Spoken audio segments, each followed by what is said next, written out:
Hello everyone, welcome to global online. This is Ankita Sood. MP SET paper one के final revision के लिए super fast preparation में आज हम कवर करेंगे लॉजिकल रीजनिंग यूनिट। ये बहुत से बच्चों को डिफिकल्ट लगती है, लेकिन मैं आपको श्योरिटी देती हूँ कि नेक्स्ट 60 मिनट्स के अंदर अंदर जितने भी कॉन्सेप्ट्स मैं इस यूनिट के आपको बताऊंगी, अगर आप लोग सिर्फ वो भी अच्छे से पढ़ लेते हो तो आप लोग बहुत आसानी से अपना एग्जाम क्वालिफाई कर सकते हो। तो आप सभी स्टूडेंट्स इस सीरीज में एंड तक बने रहिएगा।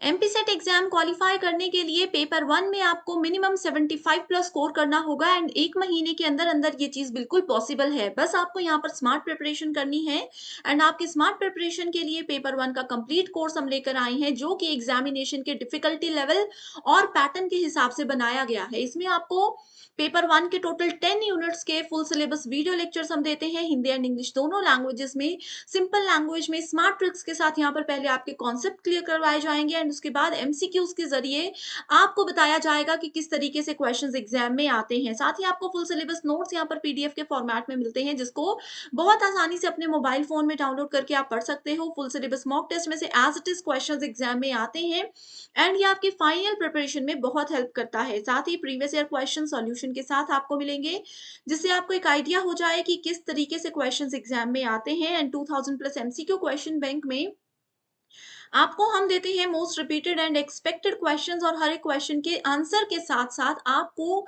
डिटेल में एक्सप्लेनेशन भी दी जाएगी, ताकि आपके सारे कॉन्सेप्ट्स रिवीजन के दौरान बिल्कुल क्लियर हो जाएं। सो गिवन नंबर्स पर कांटेक्ट करके इसको ज्वाइन कर लीजिए। इसके लिए सिर्फ एक ही बार फीस देनी है, 2000 रुपए।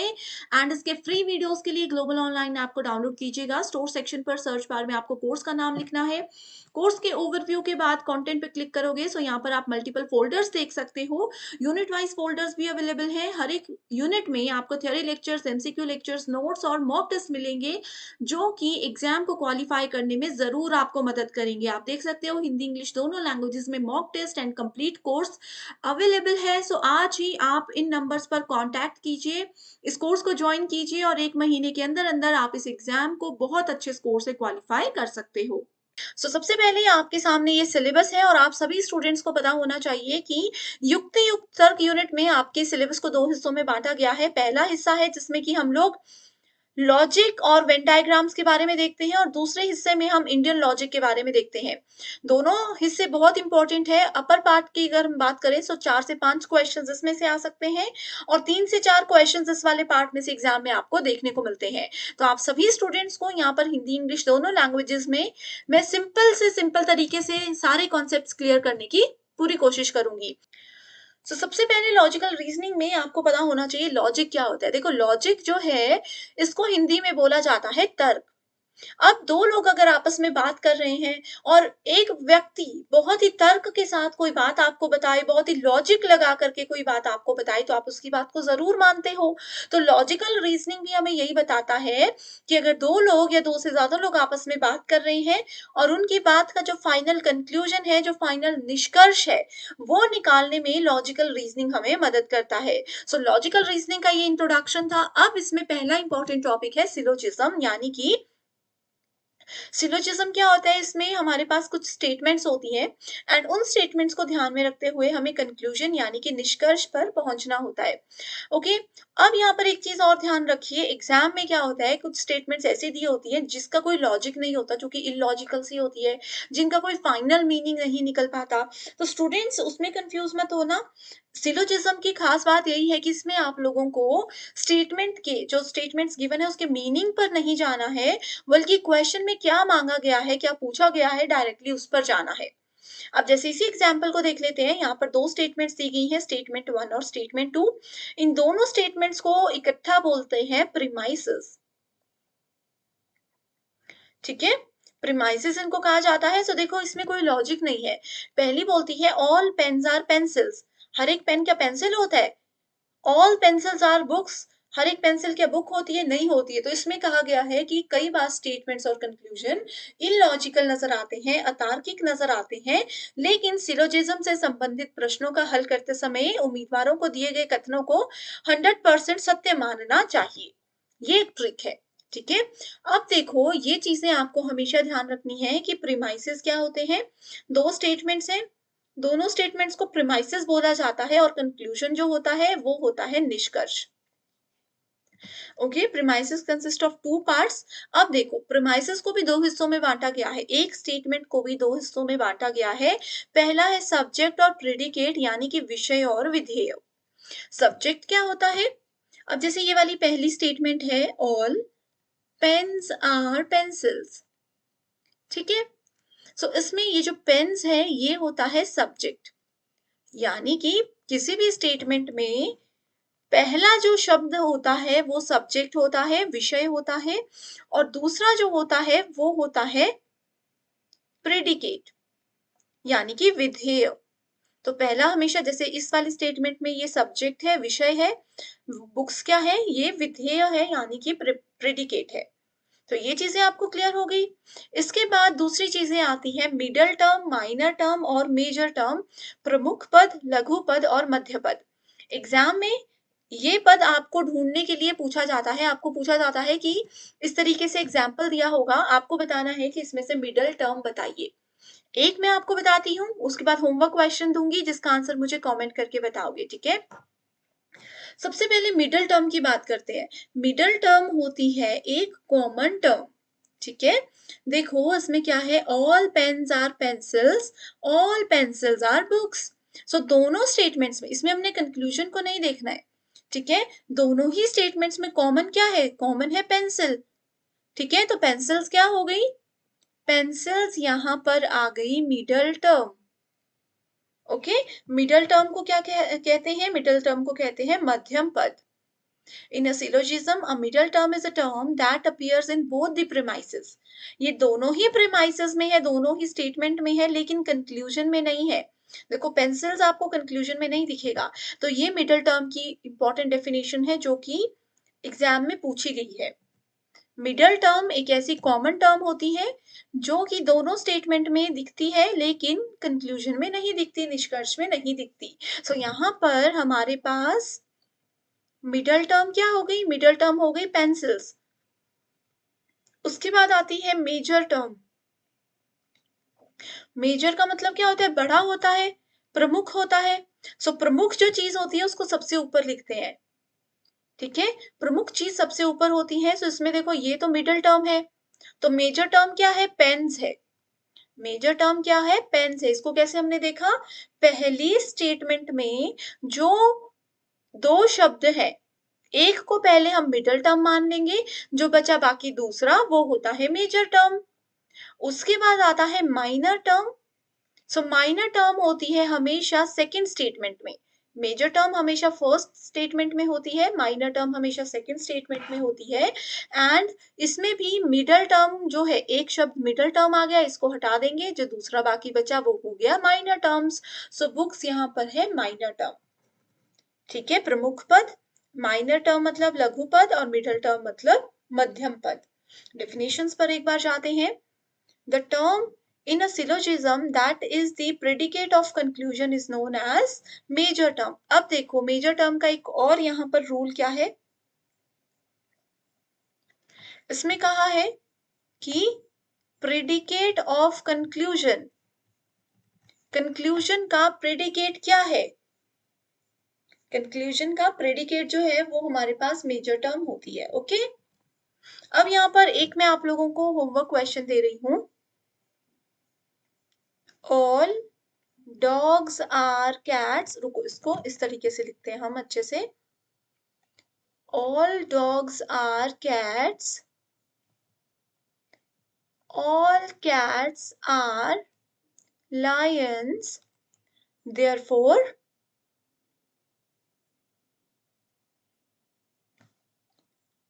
ऑल डॉग्स आर लायंस, ठीक है। सो ये है स्टेटमेंट वन यानी कि प्रीमाइस वन, और ये है स्टेटमेंट टू, और ये है कंक्लूजन यानी कि निष्कर्ष। इसमें कहा गया है हर कुत्ता बिल्ली होता है, और इसमें कहा गया है हर बिल्ली शेर होता है, और कंक्लूजन बोलता है, इसका मतलब ये है कि हर कुत्ता शेर होता है, ठीक है। सो अब इसमें आप मुझे सिर्फ बताइए मिडल टर्म कौन सी है, मिडल टर्म इनमें से कौन सी है, ये मुझे बताइए कमेंट करके, ठीक है। कोई डाउट है, कोई कंफ्यूजन है, जरूर बेझिझक पूछिएगा, आप सबका रिप्लाई मैं हमेशा की तरह जरूर करूंगी। अब यहाँ पर एक चीज और आती है, देखो पहले वाली जो हमने स्टेटमेंट्स देखी उसमें आपने एक शब्द नहीं देखा होगा जो कि मैंने आपको यहाँ पर बताया। वो शब्द क्या है? वो शब्द है देयरफॉर। सो किसी भी स्टेटमेंट में, इसको नोट कर लीजिए, किसी भी स्टेटमेंट में अगर आपको हेंस, देयरफॉर, सो, ठीक है, इस तरीके के कुछ टर्म्स नजर आते हैं, इसका मतलब है कि वो हमें कंक्लूजन बता रहा है, वो हमें दो ऊपर की बातों का निष्कर्ष बता रहा है। ओके, सो ये होमवर्क क्वेश्चन है, मिडिल टर्म बताइए मुझे। अब देखो, इसमें एक चीज और दी है, this is also known as cancelling terms, and in Indian logic इसको रीजन या हेतु बोला जाता है। हेतु भी अपने आप में एक बहुत इंपॉर्टेंट टॉपिक है, इसको हम आगे कवर करेंगे। रीजन को, किसी भी चीज का जो कारण होता है, उसको इंडियन लॉजिक में यानी कि संस्कृत वर्ड्स में हेतु कहा जाता है। इसको नोट कर लीजिए। ओके, अगला जो स्टेटमेंट है ये है, आप लोगों ने सिलेबस में देखा है, classical square of opposition, rules of syllogism. ठीक है, रूल्स ऑफ सिलोजिज्म से ही हम क्लासिकल स्क्वायर ऑफ ऑपोजिशन पर जाते हैं। ये कॉन्सेप्ट क्लियर होगा तो आगे आपको और भी आसानी हो जाएगी। तो सबसे पहले इसमें चार चीजें होती हैं। ठीक है, देखो यहां से हम देखते हैं, चार चीजें होती हैं, ए, ई, आई एंड ओ। ए का मतलब होता है ऑल, ई का मतलब होता है नो, आई का मतलब होता है सम, और ओ का मतलब होता है सम नॉट। ठीक है, ये चार चीजें होती हैं, ए, ई, आई, ओ। अगर मैं आपको बोलूं कि ऑल बुक्स आर पेन्स, तो इसका मतलब है कि ये कौन सी स्टेटमेंट है? ए वाली स्टेटमेंट है। अगर मैं आपको बोलूं no books are pens, no आ गया, मतलब ये ई वाली स्टेटमेंट है। अगर मैं आपको बोलूं सम बुक्स आर पेन्स, सम मतलब आई, ठीक है, और लास्ट में आता है हमारे पास ओ। ओ में स्टेटमेंट होती है some books are not pens. ये चीजें याद हो गई, ए, ई, आई, ओ। अब ए, ई, आई को ऐसे नहीं लिख सकते आप कि ए, आई, ओ, ई लिख दिया, ये बिल्कुल गलत मेथड है। इसको ऐसे कभी भी नहीं लिखना। इसको लिखने का एक तरीका होता है, अगर वो तरीका यूज करोगे तो और इजी हो जाएंगी चीजें। इसको ऐसे लिखा जाता है ए, ई, आई एंड ओ। अगर ऐसे लिखना समझ गए तो आगे की चीजें समझ लो आपकी 20% क्लियर हो गई है। ठीक है, अब देखो इसमें कहा गया था all S are P, all subjects are predicate universal. अब देखो यूनिवर्सल क्या होता है, अफर्मेटिव क्या होता है, क्वालिटी और क्वांटिटी क्या होता है, ये भी आपको बताती हूँ। अब मेरे पास एग्जाम्पल के साथ आगे बढ़ते हैं, मेरे पास 100 बुक्स हैं। ठीक है, मैंने बोल दिया कि ऑल बुक्स आर पेन्स, यानी कि सभी किताबें, सभी का मतलब यूनिवर्सल, जितनी भी चीजें हमारे पास हैं जब सबको लिया जाएगा तो वो यूनिवर्सल होगा। एंड क्योंकि ये स्टेटमेंट पॉजिटिव है, इसमें नो शब्द का प्रयोग नहीं किया गया, तो वो अफर्मेटिव हो गई। तो ये अफर्मेटिव हो गई। अब जैसे देखो इसमें नो लिखा है, इस वाली स्टेटमेंट में नो है, इस वाली स्टेटमेंट में नो है, तो ये नेगेटिव है। तो नेगेटिव और पॉजिटिव, किसी पर्सन का बिहेवियर नेगेटिव है या पॉजिटिव है, ये उसकी क्वालिटी बताता है। ठीक है, सो क्वालिटी क्या होती है? दो प्रकार की होती है, अफर्मेटिव मतलब पॉजिटिव क्वालिटी, नेगेटिव जहां पर नो वर्ड आ गया वो नेगेटिव क्वालिटी। एग्जाम में आता है, याद कर लीजिए। उसके बाद आता है क्वांटिटी, यानी कि कितने। अगर मैंने बोला कि 100 बुक्स में से मैंने 100 ऑल सेलेक्ट कर ली, तो इसका मतलब है कि क्वांटिटी कितनी है? सारी है, तो यूनिवर्सल, सबको ले लिया। नो में बोल दिया यानी कि 100 में से मैंने एक को भी नहीं लिया, जीरो, तो ये भी किसी को भी नहीं लिया, सबको ही छोड़ दिया, तो वो भी यूनिवर्सल होता है। सम यानी कि 100 में से कुछ को लिया, 100 में से 50 सेलेक्ट किए, 100 में से 40 सेलेक्ट किए, तो वो क्या हो गया? वो पर्टिकुलर हो गया। वैसे ही सम नॉट, सम जहां पर आ गया वो पर्टिकुलर है, बस सीधा याद रखिए। जहां पर सम आ गया वहां पर पर्टिकुलर होगा, बाकी जगह यूनिवर्सल होगा। जहां पर नो आ गया वो नेगेटिव होगा, बाकी के अफर्मेटिव होंगे। इतना सा याद रखना है। ठीक है, इसी के साथ आगे बढ़ते हैं क्लासिकल स्क्वायर ऑफ ऑपोजिशन पर, जिसमें है विपक्ष का शास्त्रीय वर्ग। अब इस टॉपिक में से 100% आपको 1 या 2 क्वेश्चंस एग्जाम में ज़रूर देखने को मिलेंगे। नोट कर लीजिएगा हर एक चीज़ को, अगर नहीं पढ़ा है, ईज़ी है, बहुत ईज़ी है। देखो AEOI का कॉन्सेप्ट मैंने आपको बताया। AEIO के कॉन्सेप्ट से ही आगे को बढ़ते हैं, तो हम आते हैं क्लासिकल स्क्वायर ऑफ ऑपोजिशन पर। इसमें हमें ये AEI और O के बीच में रिलेशनशिप बताता है। अब ये हमें बताता है कि अगर हम A को यानी कि ऑल वाली टर्म को E वाली टर्म यानी कि नो वाली टर्म के साथ जोड़ें या फिर इनके बीच में रिलेशनशिप देखें तो क्या होगा? जैसे कि अगर मैं बोल देती हूँ ऑल पेन्स आर पेंसिल्स और दूसरी तरफ मैं बोल देती हूँ नो पेन्स आर पेंसिल्स। पहले मैंने बोला सभी पेन पेंसिल हैं, दूसरे में बोला कोई भी पेन पेंसिल नहीं है। तो ए और ई वाली स्टेटमेंट है। तो आपको लगता है कि दोनों स्टेटमेंट्स एक साथ ट्रू हो सकती हैं? नहीं हो सकती। तो एग्जाम में ऐसे ही क्वेश्चंस आते हैं। रहे थे क्लासिकल स्क्वायर ऑफ ऑपोजिशन की, उसमें इस तरीके से क्वेश्चंस आते हैं। ठीक है, सबसे पहले रिलेशनशिप के बारे में हम लोग बात करेंगे कि ए का आई के साथ, ए का ई या ओ के साथ क्या रिलेशनशिप होता है, ये सब चीजें हम लोग देखेंगे। ठीक है, सो देखो अच्छे से इस चीज को सुनिएगा, समझिएगा। ओके, सो यहाँ पर देखो ए और ओ के बारे में सबसे पहले देखते हैं। ये सबसे इजी रिलेशनशिप है। देखो ए और ओ कॉर्नर्स को मैच कर रहे हैं, वैसे ही ई एंड आई ये भी दोनों एक दूसरे के कॉर्नर्स के साथ मैच हो रहे हैं। ये जो रिलेशन है इधर का इधर के साथ, इधर का इधर के साथ, ये जो रिलेशनशिप होता है इसको कॉन्ट्राडिक्टरी रिलेशनशिप बोला जाता है। क्या बोला जाता है? Contradictory relationship. ठीक है, एक सेकेंड आप लोग रुकिए, मैं आप लोगों को और चीजें आसान करके देती हूँ।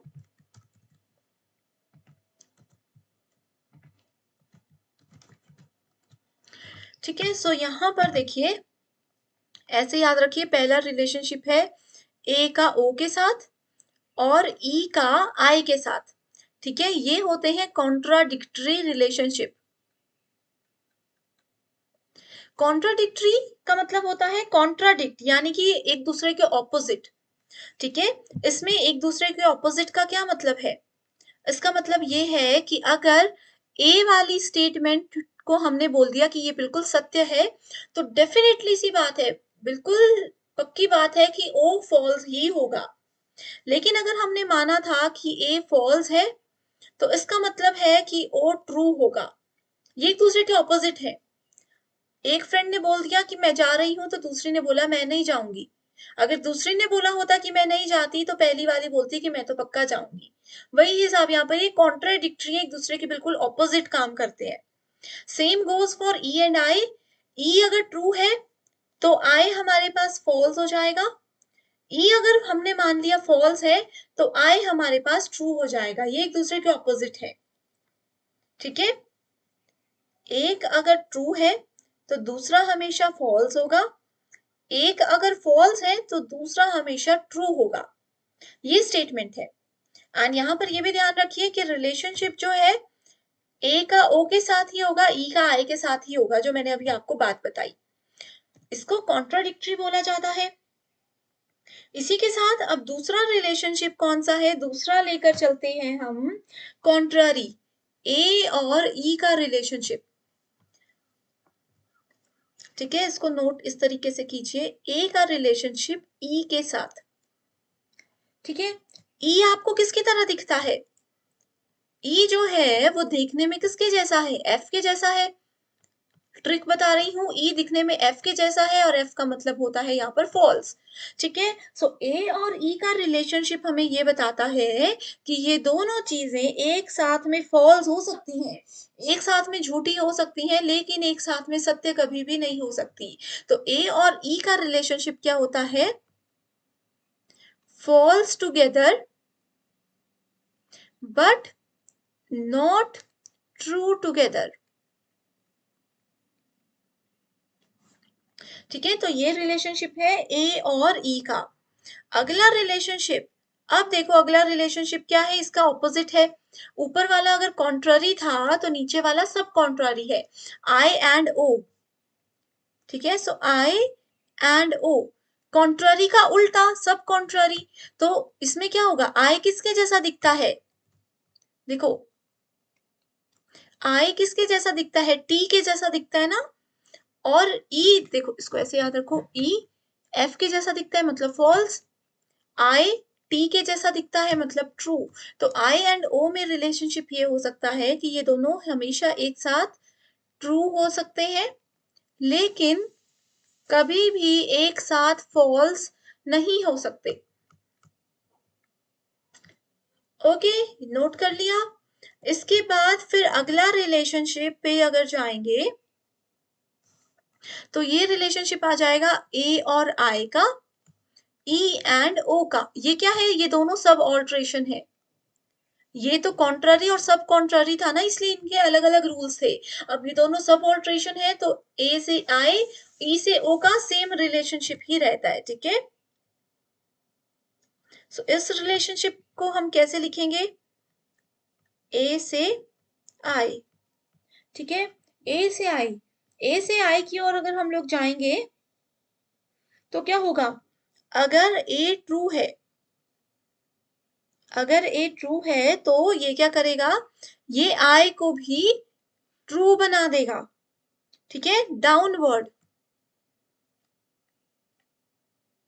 डाउनवर्ड डायरेक्शन में। इसको आप इस एग्जाम्पल के साथ याद रख सकते हो कि जो हमारे सीनियर है, ठीक है, सीनियर्स हैं, वो अगर सत्य की राह पर चलते हैं, वो अगर सत्य की राह पर चलते हैं तो हम उनके जूनियर्स हैं, हम भी उनको देख देख कर सत्य की राह पर ही चलने लग जाएंगे।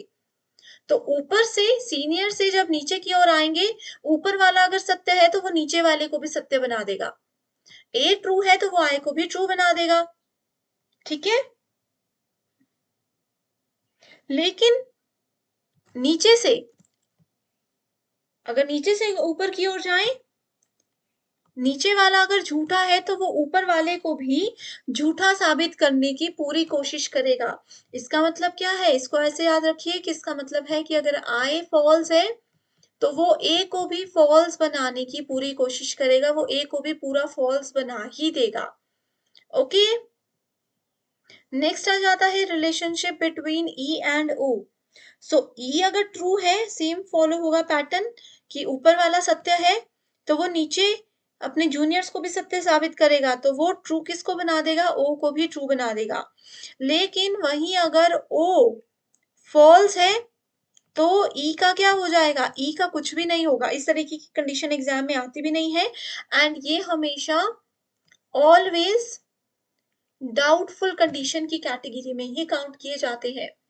ओके, ओके, सो अभी तक आई होप बिल्कुल क्लियर है चीजें। ये जो मैंने AEIO का कॉन्सेप्ट, AEIO के बीच में रिलेशनशिप अभी तक बताया, इसमें से श्योर एक या दो क्वेश्चंस एग्जाम में आपको आएंगे। इस वाली स्लाइड को नोट कर लीजिए, इसका स्क्रीनशॉट ले लीजिए।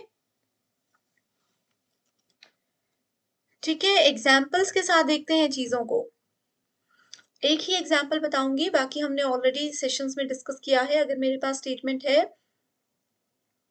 ऑल बुक्स आर पेन्स, ठीक है, और दूसरी स्टेटमेंट है नो बुक्स आर पेन्स। इसमें हमने क्या बोला था, ए और ई में दोनों एक साथ फॉल्स हो सकते हैं लेकिन एक साथ ट्रू नहीं हो सकते। इसको मैंने बोल दिया कि ऑल बुक्स आर पेन्स की, हाँ भाई सच में सभी किताबें पेन जैसी दिखती हैं, लेकिन दूसरी तरफ मैंने बोल दिया और book no books are pen, तो दोनों सत्य एक साथ नहीं हो सकती, क्योंकि मैंने यहाँ पर ऑल बोला, यहाँ पर नहीं बोला, लेकिन ये दोनों एक साथ फॉल्स हो सकती है। तो ऐसे एग्जाम्पल्स आएंगे और आपको एज इट इज डेफिनेशंस दी जाएंगी जो कि अभी तक मैंने बताई है। ओके,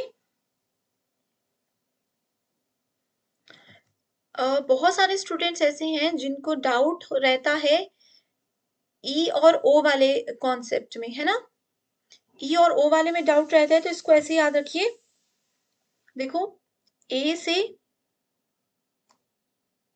ई और ओ, ए एंड आई, ठीक है। ए से आई की ओर एक बार जा रहे हैं, एक बार यहाँ से वापस आ रहे हैं, ठीक है। सो इसमें हम मैं कलर्स चेंज करके बता रही हूँ ताकि क्लियर हो जाए चीजें।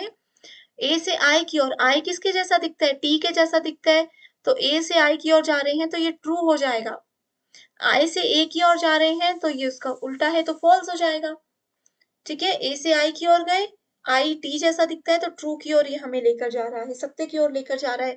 सेम विथ ई एंड ओ, ठीक है। ये वाला अगर क्लियर हो गया तो ई एंड ओ पे भी आपने सेम चीज को फॉलो करना है। अब देखो यहाँ पर ये एग्जांपल्स हैं। All the students clear their examination, यानी कि ए। फ्यू, फ्यू का मतलब होता है some. Few students did not clear their examination, यानी कि ये है सम नॉट। सम नॉट क्या होती है, ओ। तो यहाँ पर पहले आपको पता चल गया ए और ओ वाली स्टेटमेंट है, तो ये कौन सी स्टेटमेंट है, ए और ओ वाली स्टेटमेंट कौन सी होती है, कॉन्ट्राडिक्टरीज होती है। ये हमने अभी डिस्कस किया यहाँ पर, ए और ओ कॉन्ट्राडिक्टरी। सेम क्वेश्चन में अगर आपको दिया होता कि all the students clear their examination and ये कहा होता no student clear their examination, तो ये हो जाता ए और ई। ए और ई कौन से स्टेटमेंट्स होती हैं, ये होती है contrary statements. Okay, I hope clear है कैसे क्वेश्चंस आते हैं। देखो यहाँ पर विरोधाभास इसको कहा जाता है, कॉन्ट्राडिक्टरीज को। नेक्स्ट है, in which of the following propositions both can be true simultaneously. देखो ये भी अभी मैंने बताया, दो स्टेटमेंट्स हैं जो कि एक साथ ट्रू हो सकती हैं but they can not be false together, वो एक साथ फॉल्स नहीं हो सकती। कौन सी होती है वो दो स्टेटमेंट्स, वो होती है सब कॉन्ट्ररी। अभी हमने पढ़ा सब कॉन्ट्ररी क्या होती है, ट्रू हो सकती है एक साथ पर फॉल्स नहीं हो सकती। ट्रू हो सकती है आई टी जैसा दिखता है तो ट्रू हो सकती है, ई एफ जैसा दिखता है तो फॉल्स हो सकती है। ओके, बहुत इजी है, बहुत इजी है। अगर आपको ये ट्रिक समझ आ गई है मुझे एक बार कमेंट करके बता दीजिए स्टूडेंट्स, ठीक है। प्लीज मुझे कमेंट करके बता दीजिए कि क्या ये ट्रिक्स आपको समझ आ रही है। अगर नहीं आ रही है, कोई भी डाउट है, तो मैं सेम वीडियो पर सेम सेशन आपके लिए लाइव लेकर आऊंगी ताकि आपके डाउट जो है वो साथ साथ में क्लियर होते रहे, ठीक है।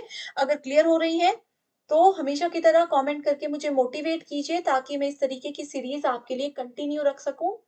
एंड इसके अलावा किसी भी पर्टिकुलर टॉपिक पर, किसी भी पर्टिकुलर यूनिट पर, किसी भी पर्टिकुलर चैप्टर पर आपको सेपरेट वीडियो चाहिए एग्जाम से पहले तो मुझे वो भी बता दीजिए, रिक्वेस्ट आपकी जल्दी से जल्दी पूरी की जाएगी। ओके, सो नेक्स्ट है स्ट्रक्चर ऑफ कैटेगोरिकल प्रोपोजिशन। अब देखो कैटेगोरिकल सिलोजिज्म जो हमने पढ़ा ना उसके स्ट्रक्चर के बारे में बताई गई चीजें हैं। सब्जेक्ट और प्रेडिकेट हमने पढ़ लिया, विधेय और विषय हमने पढ़ लिए। अब बात आती है कॉपिला की। कॉपिला वो वर्ड होता है जो कि इन दोनों को सब्जेक्ट और प्रेडिकेट को जोड़ने में मदद करता है। For example, all clothes are fashionable, सभी कपड़े जो हैं वो फैशनेबल होते हैं, ठीक है। सो ये क्या है, ये सब्जेक्ट है। ये क्या है, प्रेडिकेट है। विषय और विधेय बता दिए। कॉपिला इन दोनों को जोड़ रहा है तो कॉपिला है आर, कॉपिला इन दोनों को जोड़ने में मदद करता है। अगला आ जाता है फैलेसी। फैलेसी क्या होता है, अभ्यास होता है। अब देखो फैलेसीज को यहाँ पर बहुत सारे प्रकार की होती है, डिटेल में कवर करना थोड़ा सा पॉसिबल नहीं है। सो कुछ बेसिक सी जो इम्पोर्टेंट फैलेसीज हैं जो कि एग्जाम में बहुत बार पूछी गई हैं और आगे भी पूछी जाएंगी, उनको ही हम यहाँ पर डिटेल में कवर करेंगे, ठीक है। फैलेसी को ना पहले मैं एक एग्जाम्पल के साथ स्टार्ट करती हूँ, ठीक है। फैलेसी को एक एग्जाम्पल के साथ स्टार्ट करते हैं। सो देखो मान लीजिए कि मैं आपको बोल रही हूँ कि मुझे आंसर बताइए, मुझे ये बताइए। मान लीजिए हम ऑफलाइन सेशन में, ऑनलाइन सेशन नहीं है, ऑफलाइन क्लास चल रही है, आप मेरे सामने हो, मैंने आपसे कुछ क्वेश्चन पूछा और आप पूरी क्लास ने मुझे इग्नोर कर दिया, मेरी बात का जवाब ही नहीं दिया, या फिर आप लोगों ने क्या कर दिया, आप लोगों ने जो है मतलब बात को ही चेंज कर दिया, लेकिन मेरी बात का आंसर नहीं दिया, मेरे सवाल का जवाब नहीं दिया, तो वो क्या कहलाता है? वो फैलेसी कहलाता है कि आपने मुझे भ्रम में थोड़ा-सा डालने की कोशिश की। ओके? आप लोगों ने क्या किया? मुझे थोड़ा-सा भ्रम में डालने की कोशिश की और मेरी बात का जवाब नहीं दिया। ये एक बेसिक से प्रकार की फैलेसी होती है। ठीक है? सो फैलेसी एक एरर होता है किसी भी आर्गुमेंट में that deceives our mind. It is a defect in an argument. किसी भी आर्गुमेंट में कोई डिफेक्ट होता है that consist of something other than merely false premise. अब देखो, मैंने आप लोगों को, मान लीजिए दो लोग आपस में बात कर रहे हैं, दो सहेलियां, दो दोस्त आपस में बात कर रहे हैं। एक ने कुछ बात बताई कि तुमको पता है आज मेरा यूजीसी नेट का एग्जाम था, उसमें ये क्वेश्चन आए थे। दूसरी ने सुना, बात को अच्छे से सुन लिया, लेकिन वो ना इससे किसी और बात को ही बताने लग गई। उन्होंने इनकी बात का रिप्लाई नहीं किया कि आपका एग्जाम कैसा हुआ, कैसा आया था। उन्होंने अपना ही बता दिया कि आज से 2 साल पहले मैंने भी नेट एग्जाम दिया था, और करते-करते वो बात ही चेंज हो गई। ठीक है? तब को उनको बीच में कोई तीसरा फ्रेंड मिल गया। बात क्या हो गई? एग्जाम की बात चल रही थी, वो खत्म हो गई। तो ये भी एक प्रकार की फैलेसी होती है, भ्रम होता है कि हम कुछ और चीज़ के लिए बैठे थे, कुछ और करना चाहते थे, लेकिन अनजाने में ही सही, लेकिन हम कहीं और पहुँच गए, कुछ और हो गया। फैलेसी 2 प्रकार की होती है, फॉर्मल और इनफॉर्मल। ठीक है? सो स्टूडेंट्स, जैसे मैंने आपको बताया, फैलेसीज़ को बहुत ज़्यादा फैलेसीज़ हैं, सबको यहाँ पर कवर करना पॉसिबल नहीं होता। तो मैं यहाँ पर आपको सिर्फ़ नाम बता देती हूँ, आप नोट कर लीजिए। एंड अगर आपने मेरी फैलेसीज़ वाली डिटेल्ड वीडियो अभी तक नहीं देखी है, तो उसको ज़रूर देख लीजिएगा एक बार।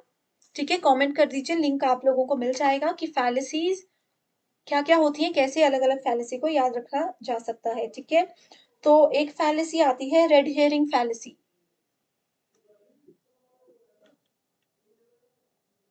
रेड हेयरिंग फैलेसी, जिसको इंग्लिश में डेलिब्रेट डाइवर्शन भी बोला जाता है।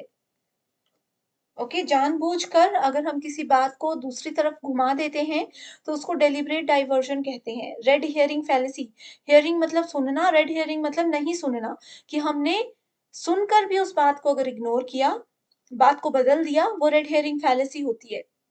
ठीक है? जैसे कि घर में कई बार पेरेंट्स बोलते हैं कि आप लोगों की एग्जाम की तैयारी कैसे चल रही है? तो हम उनको ये नहीं बोलते कि अच्छी चल रही है या बुरी चल रही है। हमने क्या किया? हमने उनके सवाल का जवाब ये दे दिया कि तैयारी करने में तो बच्चों को 6-7 साल भी लगते हैं, एग्जाम बहुत टफ होता है। उन्होंने एग्ज़ैक्ट आंसर नहीं दिया, लेकिन बात को बदल दिया। तो इसमें भी रेड हेरिंग फैलेसी भी 2 प्रकार की होती है। एक वो होती है जिसमें हम थोड़े से जवाब को बदल देते हैं, टॉपिक को चेंज नहीं करते, बस थोड़ी-सी बात को घुमा देते हैं, लेकिन वो उसी टॉपिक से रिलेटेड होता है। जैसे कि अभी मैंने एग्ज़ाम्पल दिया कि उन्होंने ये नहीं बताया कि तैयारी उनकी कैसी चल रही है, लेकिन उन्होंने बात एग्ज़ाम की ही की, लेकिन कुछ और की। ठीक है? दूसरा होता है जिसमें उससे रिलेटेड डाइवर्जन नहीं होता। अब किसी को, मान लीजिए एक बच्चा खिलौने के लिए रो रहा है कि मुझे ये खिलौना चाहिए, तो उसकी मम्मी ने क्या किया, उसकी मम्मी ने बोल दिया कि चलो घर पर बहुत अच्छा खाना तुम्हारे लिए इंतज़ार कर रहा है, या फिर घर पर चलो तुम्हारे लिए एक नई ड्रेस मैंने लाकर रखी है। तो वो क्या हो गया, उन्होंने बच्चे का माइंड डाइवर्ट करने के लिए, उनका ध्यान खिलौने से हटाने के लिए बात को ही बदल दिया। तो वो आती है red hearing fallacy. Deliberate diversion, जिसमें जानबूझकर हम बात का मोड़ ही बदल देते हैं। उसके बाद अगली फैलेसी आती है जिसका नाम है straw man fallacy. Straw man fallacy, ठीक है? अगर हमें पता होता है कि एक सामने वाला पर्सन झूठा है, सॉरी, एक सामने वाला पर्सन सच बोल रहा है, लेकिन हमारे पास कोई लॉजिक नहीं होता, कोई सबूत नहीं होता कि हम उस पर्सन को सत्य ही मानकर चलें, तो इसके लिए हमें उसको झूठा मानना पड़ता है। ठीक है? तो वो क्या होता है? झूठा हम उसको जानबूझकर, सॉरी, सॉरी, सॉरी, इस चीज़ को फिर से देखते हैं। स्ट्रॉ मैन फैलेसी क्या बोलती है? अगर हमें पता होता है कि सामने वाला बच्चा सत्य बोल रहा है, मान लीजिए टीचर और स्टूडेंट है। टीचर ने आपको कुछ पढ़ाया और कोई टॉपिक गलत हो गया गलती से, कोई क्वेश्चन गलत हो गया गलती से।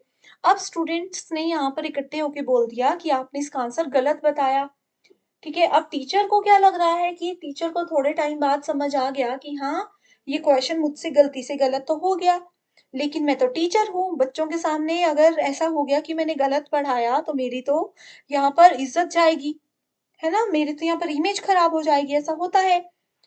तो उस समय टीचर क्या करेंगे? टीचर बच्चों को, अब इस मामले में तो वो टीचर्स बच्चों को गुस्सा नहीं कर सकती क्योंकि उनको पता है कि बच्चे बिल्कुल सही बोल रहे हैं। तो इस टाइम पे टीचर क्या करेंगे? बच्चों को कुछ नीचा दिखाने के लिए या डाउन फ़ील करवाने के लिए या उनको चुप करवाने के लिए बात ही बदल देंगे और कोई ऐसा टॉपिक उठा लेंगे जिससे कि वो उसको डिफीट कर सकें। एक एग्ज़ाम्पल लेते हैं, टीचर को स्टूडेंट ने बोल दिया कि मैम आपने ये गलत पढ़ाया था। ठीक है, टीचर को कहीं न कहीं थोड़ी देर बाद रियलाइज़ हो गया कि गलत पढ़ाया, लेकिन टीचर अपना ईगो सैटिस्फाई करने के लिए इस बात को मान नहीं रहे कि उन्होंने वो गलत पढ़ा दिया था। और टीचर ने क्या कर दिया? टीचर ने बच्चों को इस तरीके से बोल दिया कि मैं तो देखना चाहती थी कि तुम क्लास में कितने अटेंटिव हो। ये देखने के लिए मैंने जानबूझकर ही आपको गलत आंसर बताया था। तो टीचर ने क्या किया? अपना एक ईगो मेंटेन करने के लिए, एक अपना अपर हैंड सेट करने के लिए थोड़ा-सा बात को बदल दिया और उस बच्चे के किसी पर्टिकुलर पॉइंट पर जो है वो पॉइंट आउट करने वो लग गए। ओके? इसके बाद आती है यहाँ पर आर्ग्यूमेंट अगेंस्ट द पर्सन, किसी पर्सन के आर्ग्यूमेंट पे हम कैसे यहाँ पर करते हैं, appeal to ignorance, fallacy of division, hasty generalisation fallacy, ये सब प्रकार है। मिसिंग द पॉइंट, ये भी एक फैलेसी होती है। हर एक चीज को अगर डिटेल में देखने लगे तो समझ आएगा, बाकी के टॉपिक्स मिस हो जाएंगे, तो इस पे एक सेपरेट वीडियो ऑलरेडी है, आप उसको देख सकते हो। ठीक है, नेक्स्ट है इंडियन लॉजिक, भारतीय तर्क क्या होता है? सो भारतीय तर्क में, ठीक है, भारतीय तर्क में 2 चीज़ें होती हैं, वो 2 चीज़ें होती हैं, एक होता है ऑर्थोडॉक्स, एक होता है अनऑर्थोडॉक्स। अब ये ऑर्थोडॉक्स का मतलब होता है आस्तिक वेदास। आस्तिक वो लोग होते हैं जो कि भगवान और वेद पुराण इन सब चीज़ों में मानते हैं। भारत में कई लोग ऐसे हैं जो कि मानते हैं कि वेदों पुराणों में जो कुछ भी लिखा है वो बिल्कुल सत्य है। इसके अलावा कुछ भी नहीं होता, यही चीज़ें हमारे जीवन में होती हैं और यही हमारा जीवन है। तो वो होते हैं ऑर्थोडॉक्स, और अनऑर्थोडॉक्स होते हैं नास्तिक लोग जो कि वेद, पुराण, भगवान ये सब चीज़ों में नहीं मानते। उनको लगता है कि अपना कर्म कीजिए, अपना काम कीजिए और यही एक जीवन होता है।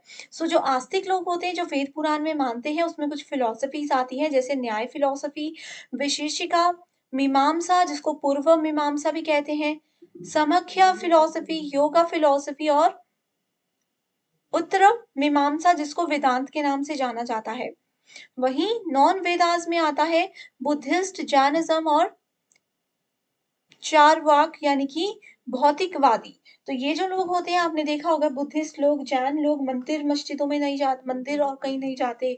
ये लोग अपने शांत रहते हैं, अपने ही में लगे रहते हैं, अपने काम पे ध्यान देते हैं, ना इनको फालतू में कुछ। आपने इनको कभी देखा है कि बहुत मंदिरों में जा रहे हैं, जगराता हो रहा है, कुछ हो रहा है? कुछ भी नहीं।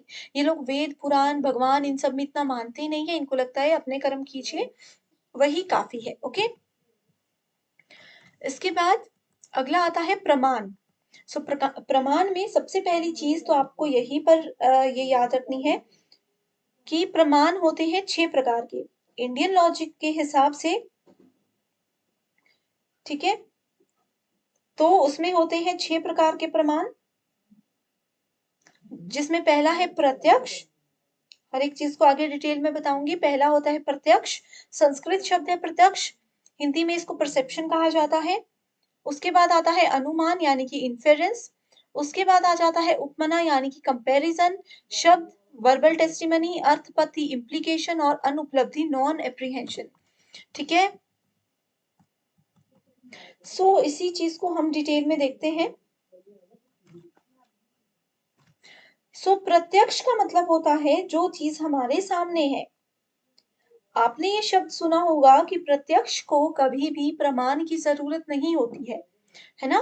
तो प्रत्यक्ष जो चीज हमारे सामने है, अब कोई इंसिडेंट होता, मैंने अपने सामने देख लिया, अपनी आंखों के सामने देख लिया, तो उसके लिए मुझे किसी को कोई सबूत देने की जरूरत नहीं होती है। ये मतलब होता है प्रत्यक्ष का। ठीक है, ये एक ऐसा प्रमाण होता है जो कि हमारे सेंस ऑर्गन्स को यूज करता है, हमारी इंद्रियों का प्रयोग करता है।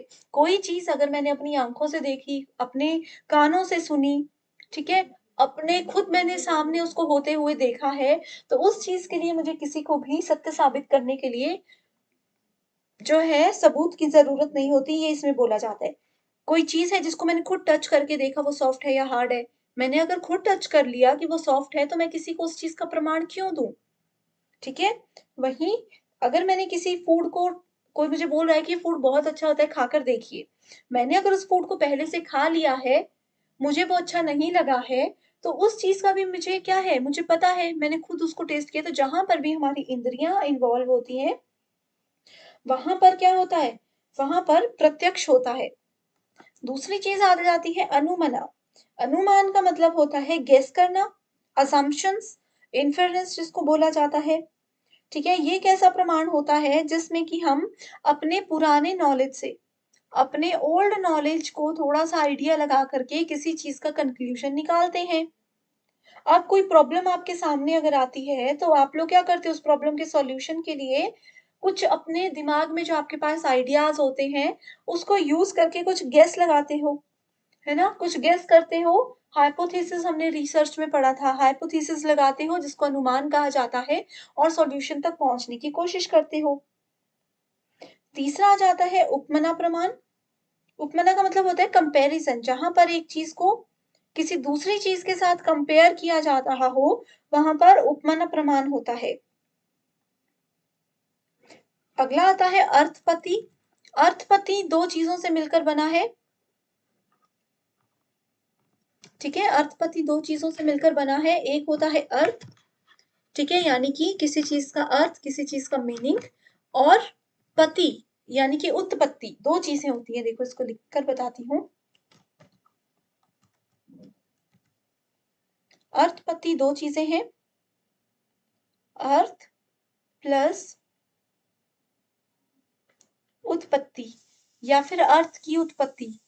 किसी भी वर्ड का यहाँ पर मीनिंग जो है वो जनरेट किया जाता है, ठीक है?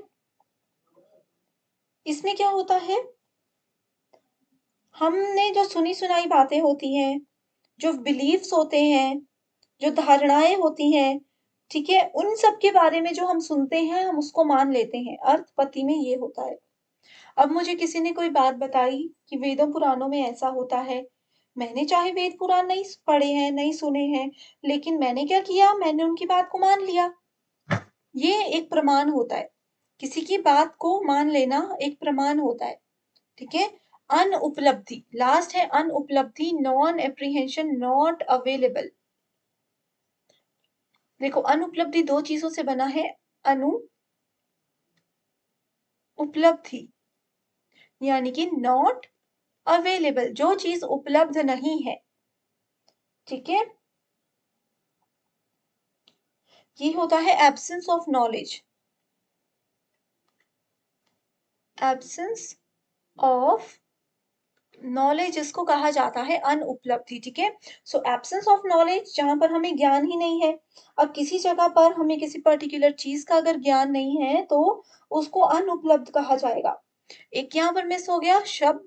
शब्द क्या होते हैं? शब्द को इंग्लिश में वर्ड्स बोला जाता है। वर्ड्स जहाँ पर यूज़ किए जाते हैं, वो वर्बल चीज़ होती है, कम्युनिकेशन में हमने पढ़ा है। सो वर्बल टेस्टिमनी मतलब शब्द। किसी के शब्दों पर हम कैसे विश्वास कर रहे हैं, ठीक है? किसी के शब्दों पर ही विश्वास करके हम कोई डिसीज़न ले लेते हैं, उस चीज़ को शब्द यानी कि वर्बल टेस्टिमनी के नाम से जाना जाता है। ओके? ओके स्टूडेंट्स, सो ये हमने आज कंप्लीट कवर कर लिया है। ठीक है, हमने कंप्लीट कवर कर लिया है लॉजिकल रीजनिंग को भी। इतना भी पढ़ लोगे तो काफ़ी है, 7 से 6 से 7 क्वेश्चंस इतने में से भी आपको एग्ज़ाम में पूछने मिल सकते हैं। पेपर 1 के साथ-साथ पेपर 2 प्रिपरेशन के लिए भी कंप्लीट स्टडी मटेरियल हम लेकर आए हैं, जिसमें आपको full syllabus notes and MCQs मिलेंगे। एमसीक्यूज़ में आपको previous year questions, most repeated and most expected questions की सीरीज़ हम देते हैं, जो कि एग्ज़ाम के साथ-साथ इंटरव्यू को क्वालीफाई करने में भी आपको मदद करेगा। सो सब्जेक्ट्स की लिस्ट यहाँ पर है, अपना सब्जेक्ट चेक कीजिए एंड गिवन व्हाट्सएप नंबर्स पर कॉन्टैक्ट करके इसको जॉइन कर लीजिए। जब तक आपका एग्ज़ाम और इंटरव्यू क्वालीफाई नहीं हो जाता, तब तक आप इस स्टडी मटेरियल का बेनिफिट उठा सकते हो। इसके लिए सिर्फ एक ही बार फीस देनी है, 1280 रुपए। सो बहुत अच्छा चांस है आप सबके लिए, आज ही इस कोर्स को आप ज्वाइन ज़रूर कर लीजिएगा। Thank you so much everyone for watching this video and I wish you all the very best.